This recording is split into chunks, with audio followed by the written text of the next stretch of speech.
జగన్మోహన్ రెడ్డి గారు కూడా ఇమీడియట్ గా ఫీల్డ్ లోకి రావాలండి. చాలా పెద్ద ఇబ్బంది. మీరు ఏదో మా పవర్ లో లేని కదా అని చెప్పి ఎక్కడో కూర్చున్నాను అంటే కనుక అది వర్కౌట్ అవ్వదు, ఖచ్చితంగా వర్కౌట్ అవ్వదు. మనం బెంగళూరులో ఇందాక నేను చెప్పాను కదా టెక్నాలజీ గురించి, మనకి ముందే తెలిసినప్పుడు జగన్మోహన్ రెడ్డి గారు ముందే ఎందుకు మిగతా రాజకీయ నాయకుల్లాగా ఆయన కూడా ఎందుకని విజయవాడలో అందుబాటులో లేరు?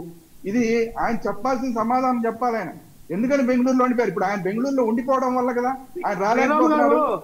మా నాయకులేమో చంద్రబాబు నాయుడు గారు నారా లోకేష్ లాగా విదేశాల్లో విహారయాత్రలు చేసి రాలేదు. ఒకలేమో దుబాయ్, ఒకలేమో ఆస్ట్రేలియా వెళ్ళి ఏసీ రూమ్ లో దుప్పట్లు ఇంకా అలా కాదు, ఇంకా దుప్పట్లు కొడుతున్నా. మా నాయకులు ఇక్కడి నుంచి మాకు అందరికి ఇన్స్ట్రక్షన్స్ ఇచ్చారు.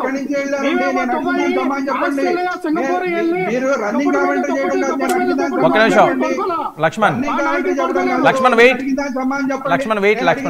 చెప్పండి.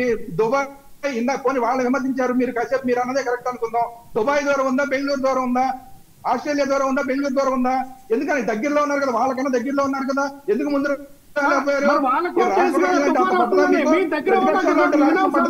ప్రతిపక్షంలో రాష్ట్రం పట్టదా? ఏ సమాధానం చెప్తారు? తమాషాలు చేస్తున్నారా? డిబేట్ లో కూర్చుని తమాషాలు చేస్తున్నారా? ప్రతిపక్షంలో మీ బాధ్యత ఏంటి? ప్రతిపక్షంగా మీ బాధ్యత ఏంటి? మీ బాధ్యత ఏంటండి? మీ బాధ్యత ఏది? మీ బాధ్యత ఏది?